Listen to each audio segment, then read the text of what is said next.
Aquelas Duas, com Isabela Sais e Cora Ronay. Alô, alô, queridos ouvintes, muito bom dia, boa tarde, boa noite para você que ouve o Aquelas Duas podcast comigo, Isabela Sais, e com a minha querida e amada amiga Cora Ronay. E aí, Corinha, tudo bem com você? Belinha, tudo ótimo e melhor ainda depois que você chegou e a gente já tá aqui batendo papo. Conversando com os gatos, com os peixes. Exatamente, já fizemos várias coisas, tomamos café, não comemos bolo porque hoje bolo não tem. Tudo bem. Mas tudo bem, né? Tudo bem, tá tudo certo. Não tem bolo, mas tem peixe, mas tem gato, mas Tivemos tem conversa até conversas boa. com o síndico do prédio, que é o meu vizinho adorado, enfim, a gente se diverte. Exatamente. Ô, Cora, no programa passado eu falei, eu tenho certeza absoluta que teremos boas notícias, eu tenho certeza absoluta que teremos notícias positivas pra gente falar no Aquelas Duas podcast da semana que vem. E a gente vem com uma bomba da semana braba, das brabas, né? É. Então vamos falar aqui para os nossos ouvintes, para quem não está acompanhando. É o seguinte, o site The Intercept Brasil, do jornalista norte-americano Glenn Greenwald, começou essa semana uma série de reportagens que mostram uma troca de mensagens do então juiz Sérgio Moro com o procurador Deltan Dallagnol, chefe da força-tarefa da Lava Jato. As conversas teriam sido feitas através do Telegram, um aplicativo de mensagens. Segundo o jornalista, elas mostram uma troca de informações entre o Ministério Público Federal e Sérgio Moro, considerada por muitos ilegal. Elas tratariam tanto das provas contra o ex-presidente Lula, quanto do convite ao juiz Sérgio Moro para participar do governo Bolsonaro antes das eleições. Aí, Cora, eu queria saber de você que impacto político isso tem, porque eu acho que o impacto maior, na verdade, dessa história toda é o impacto político pro Sérgio Moro, porque no campo político acho que vai ser difícil o Moro resgatar a imagem dele de juiz imparcial. Você acha isso? Você não acha? Eu tenho essa impressão. Eu acho que o Moro se queimou muito assim que ele aceitou o ministério. Naquele primeiro momento, engraçado, assim que ele aceitou, eu ainda achei que era uma proposta interessante, porque eu achei que era um gol para o Bolsonaro chamar o Moro, e achei que o Moro tinha uma dimensão que, na verdade, ele provou ao longo desses meses que não tem. Ele não se dava conta do tamanho que ele tinha, né? Eu achei que o Moro poderia até ser uma espécie de fiador da Constituição, o fiador do Estado de Direito, porque ele, naquele momento, era maior do que o próprio Bolsonaro. Quer dizer, se você fosse para as ruas fazer uma pesquisa em quem as pessoas votariam, o Moro teria se eleito presidente numa boa. Era uma figura mais conhecida do que o Bolsonaro, tinha índices de aprovação maiores e tal. E havia quem dissesse que nas próximas eleições, quem Sim, seria o que ele candidato, tinha uma seria a presidência seria o Moro, né? uma possibilidade e por outra.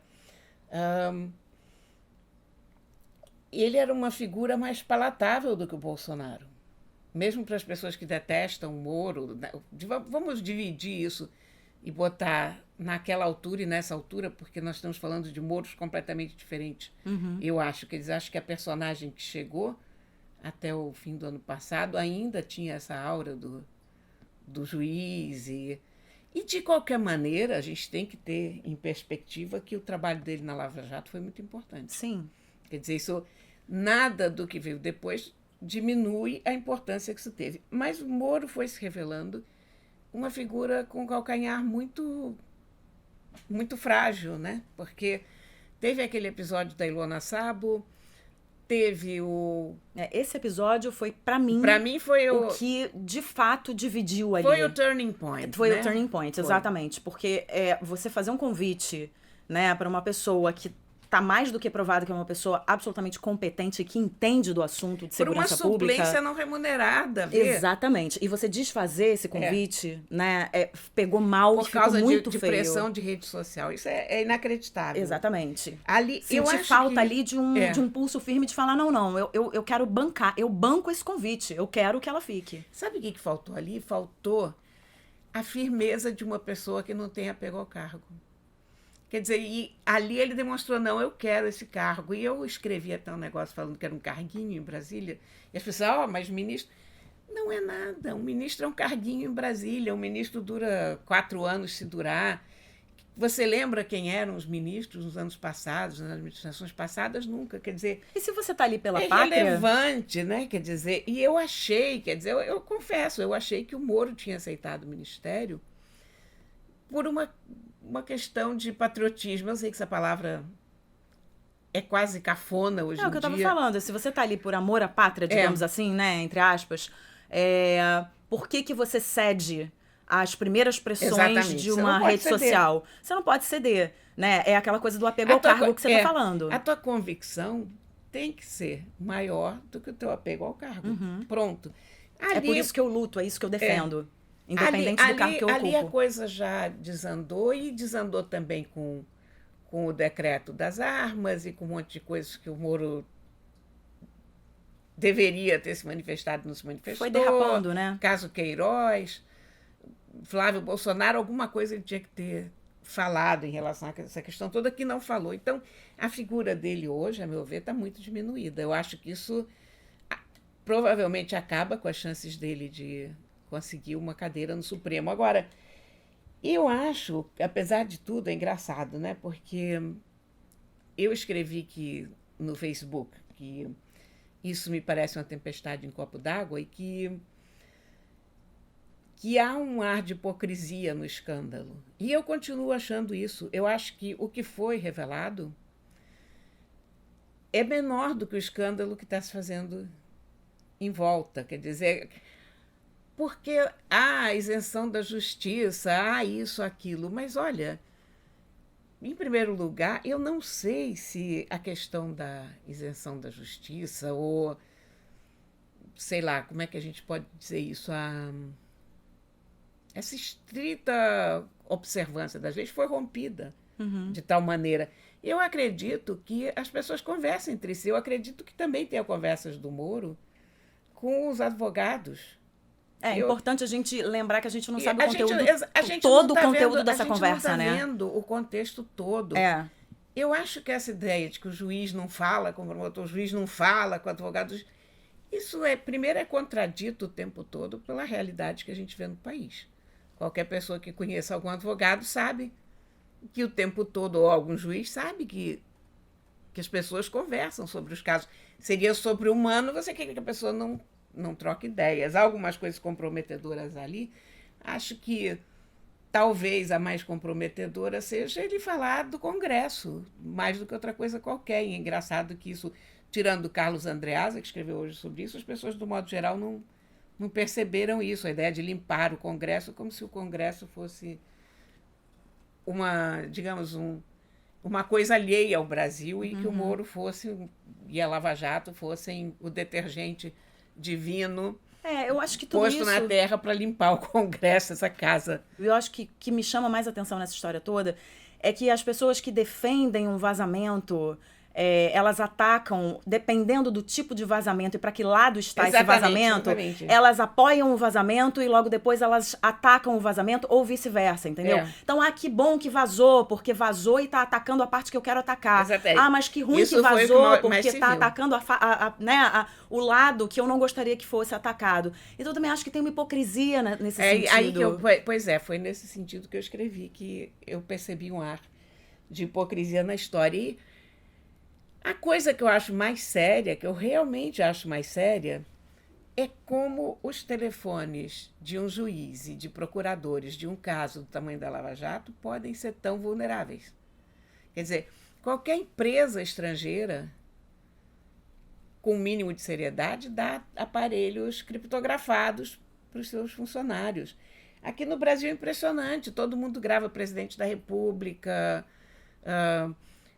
pega dados do juiz, futuro ministro da Justiça, juiz Moro, que está cuidando da Lava Jato. Olha, não é o juiz da primeira instância normal. Ele é um juiz de primeira instância, mas era o que era? A maior operação contra a corrupção que já se fez nesse país. Quem são os interessados em abrir esse sigilo, né? Então, é uma série de perguntas. Esse caso não é um caso tão simples assim, tipo, Moro isso. Sim, Moro isso, mas... E toda a coisa em volta, né? É muito complicado. muito complicado. É muito complexo e eu volto a chamar a atenção para o fato de que a gente ainda não sabe o conteúdo todo desse vazamento. A gente não sabe o conteúdo então todo. É muito difícil também a gente ficar falando, é isso ou é aquilo. De acordo com o que a gente tem, que é muito pouco, a gente consegue pensar algumas coisas, né? Mas chegar a uma conclusão sobre esse fato, a gente só vai poder chegar quando a gente realmente souber. E tem pessoas tudo que estão aconteceu, atacando o Glenn Greenwald e o Intercept, mas eu acho que eles agiram corretamente. Eu acho que se você recebe documentos desse tipo, se você confia na tua fonte, se você acredita que esses documentos são verdadeiros, você deve publicar. Não é a primeira vez que isso acontece, não vai ser a última, né? Não, a imprensa tendo material e confiando na origem daquele material, ela deve publicar. Agora, quem obteve esse material? E com que fito? Isso também a gente tem que investigar, tem que saber o que aconteceu. Exatamente. Porque, olha, outra coisa que eu penso, não para defender o Moro aqui, é uma outra coisa que eu penso numa outra linha de pensamento, por acaso ligada a isso, que é a seguinte: saindo o Moro, quem entra no Ministério da Justiça? Vai ser um Weintraub? Vai ser um Salles? Vai ser um Vélez? Vai ser uma Damares? Eu ainda acho que de todos os males a gente está com o menor, sinceramente. Mas acho que isso tem que ser avaliado a partir do momento que, se tiver todo o teor dessas conversas, tem que ser avaliado e, de fato, tem que ser julgado, e quem tiver que pagar, né, por alguma coisa que não deve ter sido, sair, não sai, deveria ter sido feita. Sair. Exatamente, se tiver que sair, porém, sai, se não tiver, não sai. Né? Mas tem que porém, ser avaliado como qualquer pensou? outro. Eu penso, nisso, quer dizer, não vamos segurar o Moro porque ele é o menos pior, mas já pensou o que esse homem pode botar? Meu Deus. Nesse eu ministério? Não quero nem pensar agora. Considerando as escolhas dele. Eu não quero nem pensar. Eu fico um pouco apavorada, mas por outro lado é tudo muito divertido, porque nós estamos vivendo em tempos muito interessantes. É aquela velha história, né? Quem mora no Brasil e o próprio Brasil aperta o botão diariamente com emoção e segue a vida. Exatamente. Então nós vivemos aqui com emoção, vamos esperar as cenas dos próximos capítulos. E agora tá na hora da gente falar de tecnologia.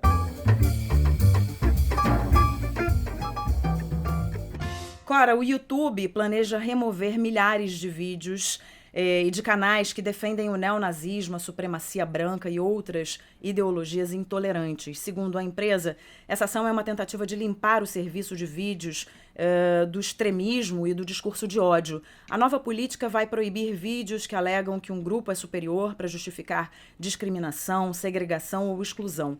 A proibição também vai valer para os vídeos que negam a ocorrência de incidentes violentos como tiroteios.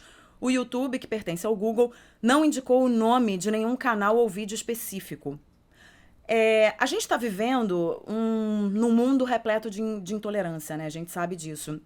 E a gente definitivamente não precisa de vídeos com esse teor. Agora, eu li que o YouTube ainda está refinando o algoritmo que detecta essas imagens e anda apagando o que não deve. Que tem a ver com o assunto, mas que não faz apologia, etc e tal. Então tem um monte de gente mandando recado e mensagem pro YouTube dizendo, olha, você tá pagando um conteúdo? Tem professores que fazem pesquisas sobre determinadas épocas, né, do mundo, e aí estão começando a dizer, olha, reivindicar, falar, olha, isso aqui é uma pesquisa de não sei quanto tempo de trabalho e tal, isso aqui não pode ser apagado, e não tô fazendo apologia. É um pouco complexa essa questão, né? Essa questão é super complexa, porque essa questão, inclusive, tem uma fronteira muito tênue com a censura. Exatamente.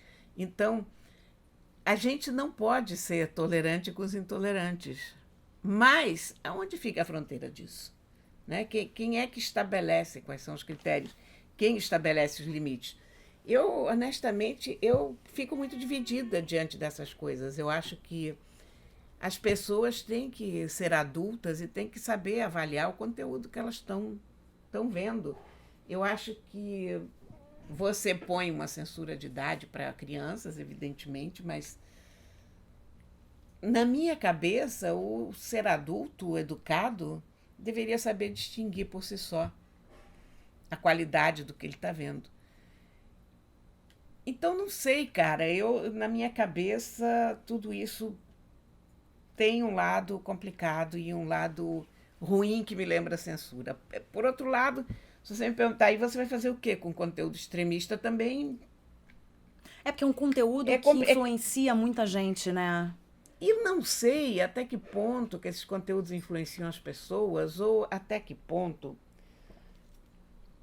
que É muito difícil dizer se eles apenas reafirmam pensamentos que as pessoas têm.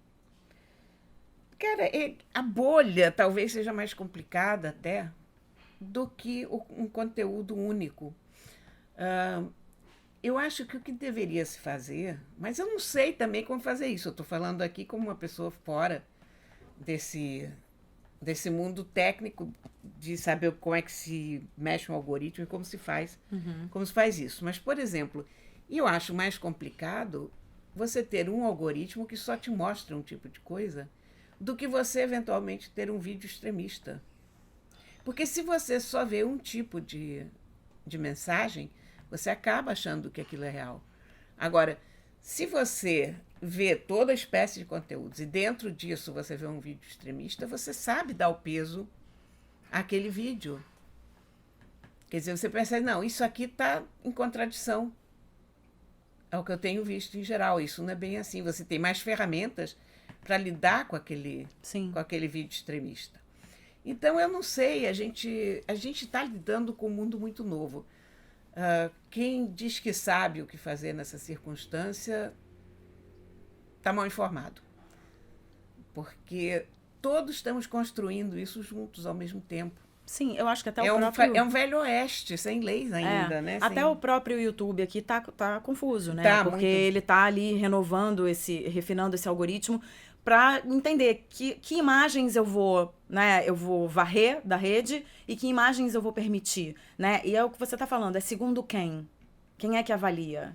Né? O Instagram e o Facebook, por exemplo, têm umas leis de uso, normas comunitárias, ou sei lá como é que se chama isso, em que não pode aparecer peito de fora, por exemplo. Então eles começam a tirar tudo com o peito de fora do ar. Pois é, e tem uma cena Obras de amamentação. clássicas, mulheres amamentando, programas de conscientização em relação ao câncer de mama. Teve uma coisa muito engraçada que eu vi uma vez, acho que era um vídeo espanhol, de um homem mostrando como fazer o autoexame do câncer de mama, porque seios femininos eram vetados nas plataformas. Então, põe um homem pelado fazendo a mesma coisa. Sim, que pronto, porque não tá pode tudo aparecer ok. o peito. Então, é tudo um pouco ridículo, um pouco complicado e, ao mesmo tempo, as plataformas têm um medo danado de serem consideradas publishers, porque aí elas são responsabilizadas pelo que fica online.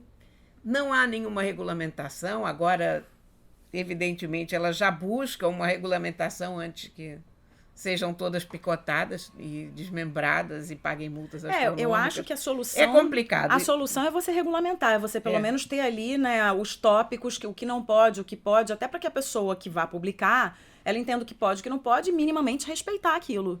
Né? Então você vai evitar esse tipo de coisa, você ficar tendo que varrer as coisas da internet. Mas de incitação ao ódio é muito claro. Quando você vê incitação ao ódio, óbvio, aquilo não pode ficar no ar. Sim. Mas, fora isso, é muito difícil você dizer o que pode ficar ou não pode ficar, o que as pessoas podem ver ou não podem ver, sei lá. Não é trivial, não é simples. E tem um namoro com a censura, como você falou. E tem uma linha complicada com a censura que sempre me deixa um pouco de pé atrás. Com o pé atrás, exatamente. Agora, fala. Só voltando a isso, porque quando havia censura no Brasil, eu já trabalhava em jornal. Então, você via quem eram os censores. Então, acaba tudo na mão da dona Solange. Sabe? Você realmente quer que a dona Solange decida o que você vai ler acaba parando na mão de pouquíssimos, né? E não faz o menor sentido. Porque nós somos todos adultos, gente, pelo amor de Deus. O que nós deveríamos, e não somos, é ser todos educados. E temos a capacidade de distinguir o que a gente está vendo. Mas aí também já é querer demais. Exatamente. Eu acho que a gente ainda vai ter desdobramentos sobre essa questão aí, porque acho que, como eu falei, o YouTube ainda está um pouco confuso em relação a essa decisão. Então a gente vai ver os desdobramentos mais para frente. A gente pode até voltar a falar aqui no podcast. Agora, por falar em Google, você teve num evento da Google, né? Na semana passada. Tive. Do Google na semana passada. E aí, como é que foi? Você viu coisas muito interessantes, né? Cara, é uma coisa curiosa, porque o que mais me chamou a atenção foi a diversidade de coisas que o Google apresentou. o Google começou como uma ferramenta de busca. Era uma página em branco e tinha ali o que você quer procurar e pronto, uma Você fazia barrinha. sua pesquisa. Disso, você hoje tem o Waze, você tem o YouTube, você tem o Google Arts and Culture, que é absolutamente espetacular, que está fazendo uma coleção de todas as artes do mundo inteiro. É um negócio fora do comum. Você tem ferramentas de pagamento, você tem... Cara, virou uma coisa imensa e gigante, cobrindo N áreas do conhecimento e da vida cotidiana. Então, coisas interessantes, por exemplo, Google começa aqui no Brasil estações de Wi-Fi grátis. Isso é demais. Em locais com muito movimento. Isso começou na Índia há algum tempo e agora eles trouxeram algumas estações para cá, começa em São Paulo e depois vai se espalhar pelo... Esse projeto chama resto. Google Station. Você está falando aqui da Índia. Isso, exatamente. Começou em 2016, já 2016. contempla mais de 10 milhões de usuários em 7 países: Índia, Indonésia, México, Tailândia, Vietnã, Nigéria e Filipinas. Então, o negócio é grande. E fica instalado em parques e em estações de trem, de ônibus, aeroportos, etc. Então, isso é muito curioso, muito interessante. Outra coisa que eu achei super interessante, quero muito ver esse aparelho, é um assistente virtual no feature phone. O feature phone é aquele telefone burrinho, que é nosso smartphone, sabe? Sei. Aqueles que a gente tinha antigamente. E eles estão fazendo com a Positivo um aparelho, que é um feature phone, que é um aparelho de R$250, mas com assistente virtual. Então, você pode fazer toda a pesquisa do Google, pode usar toda a gama de serviços do assistente Google, que é super legal. Isso é ótimo. No feature phone. E tem o projeto Portinari também, né? O projeto que você Portinari falou. entrou no Arts and Culture, né? Exatamente. E que é super importante esse projeto, né? Esse projeto Portinari é absolutamente fenomenal, porque esse projeto Portinari tem 40 anos de existência. Começou com o filho do Cândido Portinari, do pintor João Cândido. João Cândido. E o João Cândido, por acaso, não é um cara de humanas. O João Cândido é um cara de exatas. Ele era engenheiro, matemático, e ele, há 40 anos, ele já intuiu que computadores seriam muito interessantes para catalogar a vastíssima obra do pai dele. E começou a fazer o projeto Portinari quando ainda não existia no Brasil nenhum scanner. Consegue imaginar isso? Nenhum scanner. Que loucura. Num país inteiro, há 40 anos. As pessoas todas achavam que ele era maluco, ele não conseguia explicar direito o que ele estava querendo, fazendo, qual era a ideia e tal.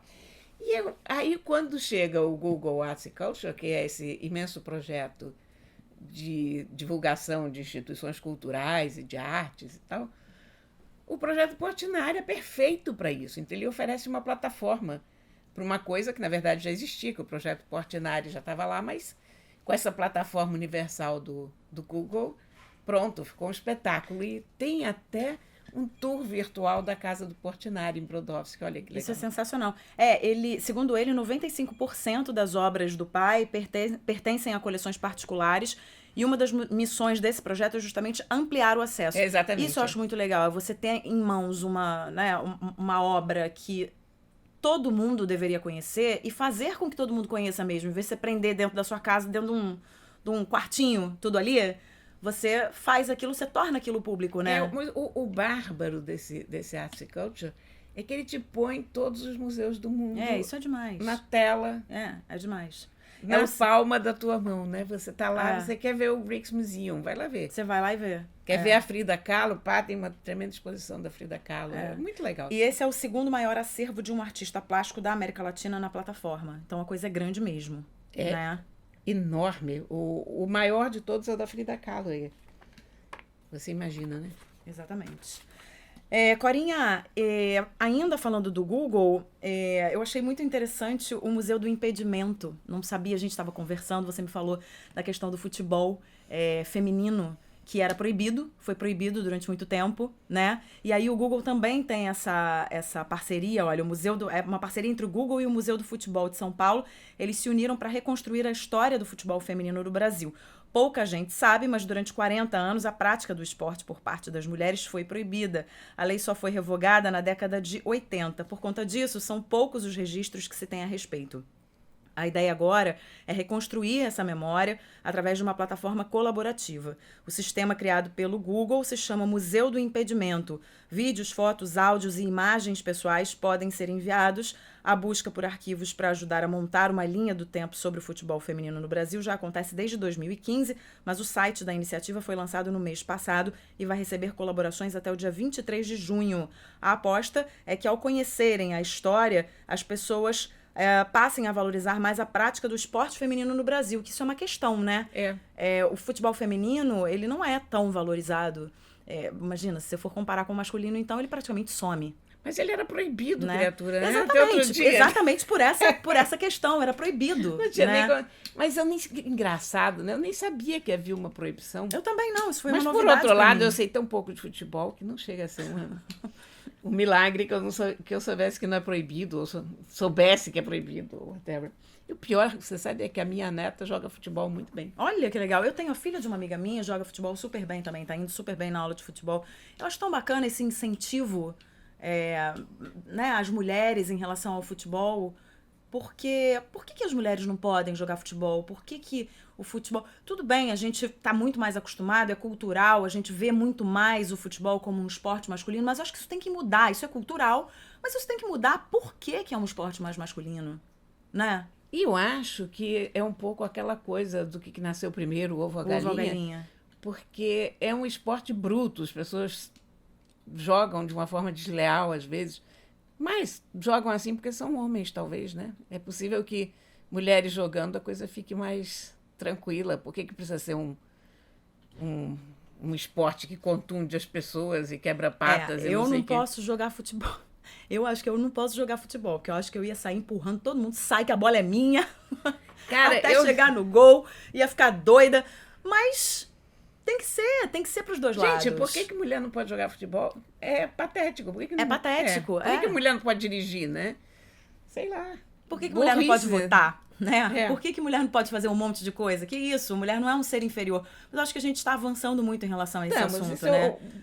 Honra seja feita. A gente, em geral, tende a ver só a parte chata da história, a parte ruim e as más notícias, mas eu acho que a gente tem feito grandes progressos. Eu também acho. Acho principalmente que a gente tem falado muito mais sobre o assunto, e eu acho que quando a gente fala, a gente exercita a nossa fala e a nossa mente em relação a esse assunto pra gente agir. Eu acho que tem muita gente agindo em relação a essa coisa da igualdade. Há também a coisa de como a gente está tomando conhecimento da Copa Feminina, por exemplo. Sim. Que a gente nem sabia que existia a Copa Feminina, quer dizer, a gente sabia, mas era uma vaga coisa lá, como, sei lá, a gente sabe que tem competições mundiais de canoagem, mas a gente não... Badminton.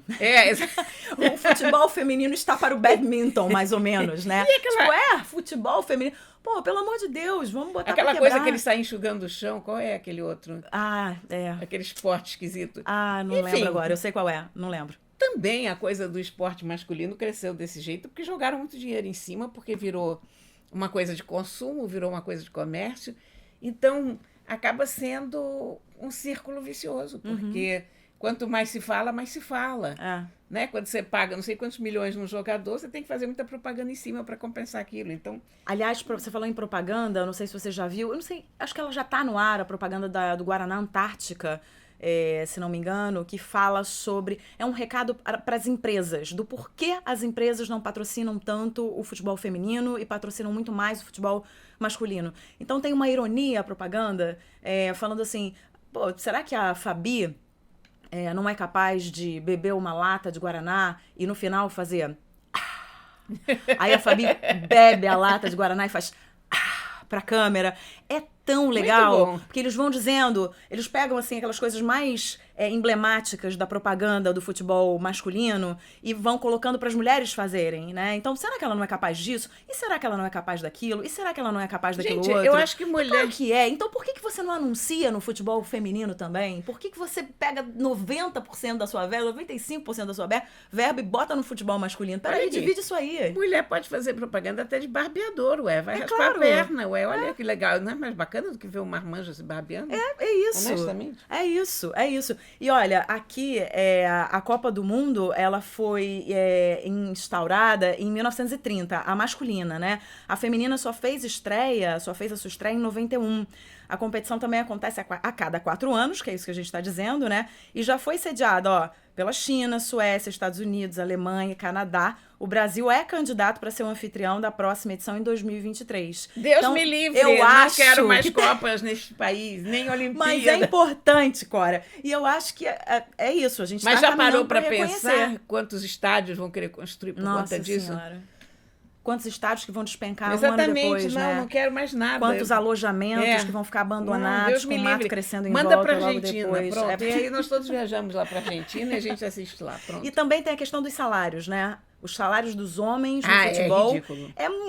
Eles são ridículo. muito maiores do que os salários das mulheres. Então, acho que tem um longo caminho aí pra gente trilhar. Mas eu acho muito legal ver as mulheres jogando futebol, ver as técnicas, porque tem muita técnica, né? Mulher. Tem muito técnico também, homem, mas acho legal a gente ver. Não é aquela coisa, não, os homens não podem atuar nesse segmento. Claro que podem, nós não somos... Esse feminismo que bota os homens no chinelo também não é a minha praia, né? Mas acho que a gente precisa dar força e dar voz a essas mulheres e nada melhor do que o esporte para fazer isso. E você vê que quanta gente é um assiste super vôlei canal. feminino, né? Uhum. O vôlei feminino já não enfrenta nenhum problema nesse aspecto, né? Não, de jeito nenhum. Corinha, hora da gente falar sobre arte.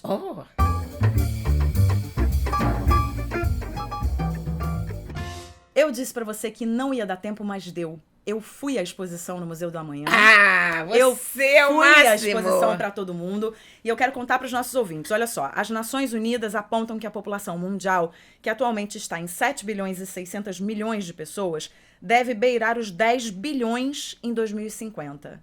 Eu falei 10 bilhões, Cora. Eu não consigo nem calcular isso. Eu não consigo nem calcular. Eu já não consigo calcular 7 bilhões. Também não. Pois é. Com o aumento do número de pessoas, também se espera um aumento da fome e da desigualdade na distribuição de alimentos, além da intensificação das mudanças climáticas e a redução da biodiversidade. Pensando nesse cenário, o Museu do Amanhã, no Rio, que quem não conhece tem que conhecer, porque é um super museu, apresenta a exposição Pra Todo Mundo, Comida para 10 bilhões. Já começa que o nome eu acho incrível, porque é pra todo mundo ou prato do mundo, né? Então tem uma sacada maravilhosa. É uma tentativa de conscientizar o público e apresentar alternativas para alimentar 2 bilhões e 200 milhões de pessoas a mais com sustentabilidade. A mostra aborda 30 projetos que já são bem-sucedidos ao redor do mundo e, por meio de tecnologias de ponta, jogos e vídeos interativos, pretende divertir e ensinar os visitantes a partir de 8 anos. Aí eu tenho uma ressalva, meu filho tem 3 e curtiu muito. Então leve seu filho pequeno. Pode levar a criança pequena. Pronto. A mostra foi desenvolvida para ser acessível, com conteúdo apresentado em 4 línguas, entre elas Libras, a língua brasileira de sinais, e adaptações para pessoas com deficiência auditiva, visual e com dificuldade de locomoção e baixa cognição. A exposição tá linda, tá super bem montada e eu acho que o mais importante dessa exposição é, de fato, você parar durante alguns minutos e pensar, vai ter comida para todo mundo? Se eu continuar com os meus hábitos? Você não precisa nem pensar de uma maneira geral. Você pensa na sua vida e pensa no que você faz, aquilo que a gente estava falando no primeiro programa. No que você faz pelo meio ambiente, de que maneira você colabora com o meio ambiente e de que maneira você colabora com o futuro da humanidade, né? Porque se a gente não parar para pensar, se a gente não reduzir a quantidade de lixo, se a gente não reduzir a quantidade de carne que a gente come, como é que vai dar conta para todo mundo? Não, e no Brasil se joga fora uma quantidade de comida absurda, imensa, né? Então, eu acho importantíssimo. E a exposição tem várias áreas interativas. Tem uma área que meu filho super curtiu, que é uma área que você vai tocando ali, como se fosse um computador ali na parede, projetado na parede, você vai tocando nas frutas, você escolhe as frutas, e você vai vendo todas as camadas da fruta até chegar à semente. Então você conhece a fruta por dentro, você vai conhecendo o alimento, porque isso também é importante, né? Às vezes você come uma coisa e você nem conhece esse alimento, você não sabe de onde vem, mas tá no seu prato. Chegou no meu prato, mas até chegar ao seu prato, por que processos esse alimento passa? Né? Esse alimento é bom, não é bom? Esse peixe tá cheio de corante? Esse peixe tá cheio de hormônio, esse frango tá cheio de hormônio, essa carne, de onde vem essa carne? Acho que as pessoas ainda têm muito pouco interesse em saber sobre a origem da comida que elas estão ingerindo, né? E se você pensar na coisa literal, é aquilo que você tá botando dentro de você. Você tá botando lá no seu estômago, vai para dentro de você, vai pro seu ser mais profundo, né? Vai para as profundezas do seu ser aquilo ali. Então, eu acho de muita importância. Tem uma mesa interativa também, com cardápios, comidinhas que as crianças... cheio de formiga, besouro que as crianças ficam pegando. Então, de uma maneira lúdica, não só para as crianças, mas para os adultos também, você tem um choque, que eu acho que é um dos objetivos ali, é falar, é o seguinte, se continuar assim, seu filho não vai comer, seu neto não vai comer, então vamos fazer alguma coisa. O Museu do Amanhã tem muito essa característica de fazer exposições que te fazem pensar. As pessoas, às vezes, eu fui ao Museu do Amanhã, mas não tinha nada, porque as pessoas estão pensando no Museu do Amanhã como um museu de exposição de coisas, né? De, sei lá, jarros indígenas, ou tem isso, nada disso ou lá não, aquilo, ou gente. pirâmides, ou sarcófagos. É outra história, né? É um museu de ideias. Eu gosto muito do Museu da Manhã, acho sensacional. Eu acho que é um museu que faz você virar parte dele. Exatamente. Ele é uma experiência. É uma experiência e eu acho que é uma das experiências mais ricas que a gente pode ter. Quando você tem contato com uma arte que te coloca dentro dela e que te coloca dentro daquele... te insere naquele contexto. Eu sou fã dele. Né? E como ele fala muito do mundo, tem uma... na exposição permanente lá, tem uma parte de telões em que também eles vão mostrando comidas, fábricas, e vão dando dados atualizados, eles atualizam de tempos em tempos esses dados da população, o quanto cresceu a população, o quanto de comida tem para essa população, como é que o homem está tratando o planeta. E, cara, isso estão falando da gente. Nós somos o homem, né? Nós somos esse ser que está tratando o planeta de maneira X ou Y, né? E a mostra também traz uma série de palestras e bate-papos. E no dia 19 de junho, às 3 horas da tarde, a Cris Beltrão, que é uma empresária de sucesso, amiga da Cora, né, Cora? Você muito é amiga dela. Adoro ela. Pois é, ela é uma empresária de super sucesso na gastronomia. Não é só isso. Essa mulher escreve bem para chuchu. Ela e eu maravilhosa. recomendo a todo mundo segui-la no Facebook, porque ela tem coisas maravilhosas. Ela escreve muito bem e ela traz assuntos interessantíssimos para pauta. Sobre comida, né? Para a mesa. Para a mesa, Então, ela vai conversar com os visitantes no dia 19, como eu estava falando, às 3 da tarde, sobre como o gosto molda a sociedade, que é um assunto sensacional. E ela mandou um recado pra gente, vamos ouvir aqui, porque ela fala exatamente sobre o que ela vai falar, o que ela vai abordar. A parte que me cabe nesse latifúndio é falar lá no museu sobre gosto. Como o gosto se forma? Porque as pessoas comem coisas diferentes em cada país. Porque 2 bilhões de pessoas comem insetos e outros 2 bilhões de pessoas não poderiam viver sem carne. Como o gosto evoluiu através dos tempos? Por que tem gente que come cachorro? O que aconteceu com a alimentação desde a Segunda Guerra Mundial e por quê? O gosto foi moldado só pelo ambiente e pela necessidade de sobrevivência? Ou foi esculpido também pela política, pela religião, pela moda, pela necessidade de distinção social e pelo prazer? Enfim, porque você come o que você come. Uma vez que a gente tem entendido como chegou aqui, nesse gosto de hoje, eu falo sobre os avanços da tecnologia, da ciência, da produção agrícola e do modo de pensar a comida. E mais importante, convido a reflexão, batendo um papo com todos vocês sobre o que podemos fazer para que esse amanhã de 2050, que está aí, na esquina do futuro dos nossos filhos, não nos deixe um gosto amargo na boca. É isso, né? Muito bom. Muito bom. É exatamente isso, pra gente não ficar com gosto amargo na boca. Exatamente. Porque tá mais do que na hora da gente realizar que a gente pode sentir e existe muita chance da gente sentir esse gosto amargo. As pessoas custam a acreditar, não vai nada, vai ter peixe pra todo mundo, vai ter carne pra todo mundo, vai ter comida pra todo mundo, vai ter fruta, vai ter... Não, depende da gente. Exatamente. Né? Depende da gente. Então tá todo mundo convidado, dia 19 de junho, às 3 da tarde. A Cris Beltrão vai falar lá no Museu do Amanhã. Se você não conhece, vale super a pena conhecer. Fora, Cora, que é um super passeio, É um passeio, né? é um passeio O muito Boulevard bom. Olímpico ali, tem ali as paredes grafitadas. E se você tá com criança, você termina o passeio no Aquarrio, que é muito bacana. Tem uns cafés por ali. Tem os cafés. Do outro lado ali da praça, você tem o Museu de Arte do Rio, que é outro museu lindo, né? Tem o prédio da Rádio Nacional ali, que eu sei lá o que vai ser daquele prédio, mas eu olho pra lá e falo, façam alguma coisa com esse prédio. É um prédio histórico, de qualquer maneira. Histórico, é um belo lugar né? pra si, né? É um belo lugar pra si. Aquela região ali do centro da cidade é muito bacana e aquela área, assim, aos poucos ela tá sendo revitalizada. Cora, então, tá chegando o final do nosso podcast de hoje. Vamos falar de séries e livros. Corinha, qual é a sua dica de livro hoje? A minha dica de livro combina com um filme que está nos cinemas, Aladdin. Porque, é claro, por causa disso, 2 editoras, aliás, deve ter até mais, mas 2 que eu percebi, relançaram edições super lindas do Aladdin. Tão lindas mesmo, Não gente. tão maravilhosas. A Zahar apresenta uma nova versão do Aladdin, uma nova tradução, com introdução do... A tradução é do José Roberto Ochia, e ele tem uma introdução do Paulo Lemos Horta, explicando o contexto da história, das Mil e Uma Noites e tal. E a editora Nova Fronteira relançou a adaptação do Carlos Heitor Coni. E fez um livro lindíssimo. Tá lindo Lembra mesmo. do Poliana, com aquela capa macia e cheia de detalhes? E esse livro pertence a, assim, uma coisa, cada página diferente, maravilhoso para dar para uma criança. Agora, são dois approaches, 2 formas de se chegar a uma história bastante diferente, porque um é uma tradução, o outro é uma adaptação. Então, você, na edição da Zahar, que é o clássico de bolso da Zahar, que é um livrinho pequenininho, muito bonitinho, de capa dura, você tem a história exatamente como está escrita, em tese.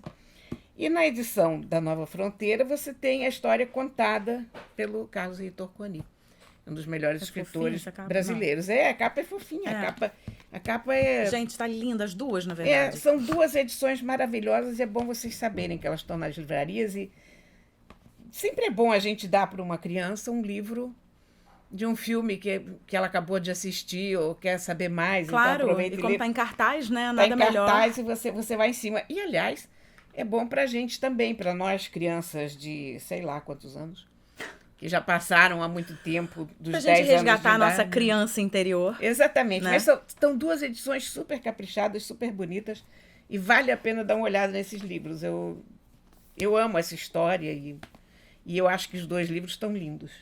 Bom, eu trouxe uma dica de série de TV que eu assisti em tempo recorde, porque eu não só gosto dos livros que a Cora indica de contos, porque são pequenos e eu posso ler um a cada noite, né? Não é bom isso? É. Eu adoro isso. E gosto também de séries que têm capítulos curtos. Então, séries que têm capítulos de meia hora, de no máximo 40 minutos. E essa série me foi indicada pelo meu pai, que é um super leitor e um super admirador de séries. Ele gosta de livros, séries e tal.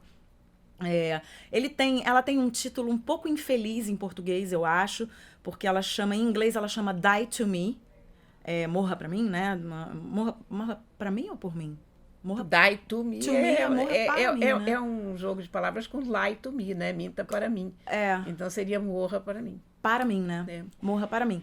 E eu gosto muito do título em inglês e não gosto muito do título em português, que é Disque Amiga para Matar. Que mexe com o Disque M para matar, né? Não acho ruim. Eu Como não é que gosto você muito desse título. traduziria die to me também? Né? É difícil, né? Porque o die to me vem do lie to me. E o Disque Amiga para Matar tem uma referência com o Disque M Disque para M matar. para matar. Né? Mas eu não sei, eu não gosto, eu impliquei. Mas a série é muito divertida, ela é uma série que tem muito humor negro, com 2 atrizes que estão muito bem em seus papéis, que é com a Christina Applegate e com a Linda Cardellini. Conta a história de uma amizade que nasce entre 2 mulheres que se conhecem num grupo de luto. As 2 estão vivendo lutos diferentes e vão participar de um grupo de luto que é muito, muito pitoresco, muito característico, uma coisa assim muito doida, esse grupo de luto. E daí começa, essa história se desenrola, não vou dar muitos detalhes, senão vou acabar dando spoiler aqui. Mas a série, ela é leve, apesar dela falar de luto, apesar dela falar de morte, ela é leve, as 2 atrizes estão muito bem no papel, tem um mistério ali que você fica querendo desvendar até o último capítulo. Então eu acho que pra dar uma relaxada no final da noite, é uma super pedida e tem meia hora. Então se você estiver morrendo de sono, você não vai dormir no meio do episódio, porque não dá ótimo, tempo. Né? Capítulo ótimo. curtinho é tudo de bom. Eu vi muito rápido, se não me engano, são 10 episódios de 30 minutos, uma coisa assim, não passa de 10 episódios. Então tá aí, minha dica de série para aquelas pessoas que ficam com sono cedo, como eu, que tem filhos pequenos, enlouquecidos pela casa. Quando bota para dormir o filho, sobra mais ou menos 1 hora até que você caia dura. Então em meia hora você consegue ver a série, outra meia hora você janta e cai dura. Pronto. É isso que você faz. Resolvido o problema. Corinha, dito isso, acabou nosso podcast de hoje. Achei ótima a nossa conversa, como sempre. Como sempre, muito boa. E eu vou continuar torcendo para que a gente tenha boas notícias na semana que vem. Vou continuar torcendo para que a gente tenha coisa boa para falar. A gente sempre cata coisa boa, né? Tem uma coisa Mas tem boa umas bombas falar. que a gente não tem como não falar. Pois é. Né? A gente vive num país exaustivo, né? Exaustivo. É exaustivo. Mas eu tenho esperança. Eu também. Eu sou otimista. Eu sou muito otimista. Somos brasileiras Somos e brasileiras. não desistimos nunca, né? É isso. Desistir jamais. Corinha, um beijo até semana que vem. Beijo, pessoas. Valeu, meus queridos ouvintes. Tchau. Tchau, tchau. Aquelas Duas, com Isabela Sais e Cora Ronay.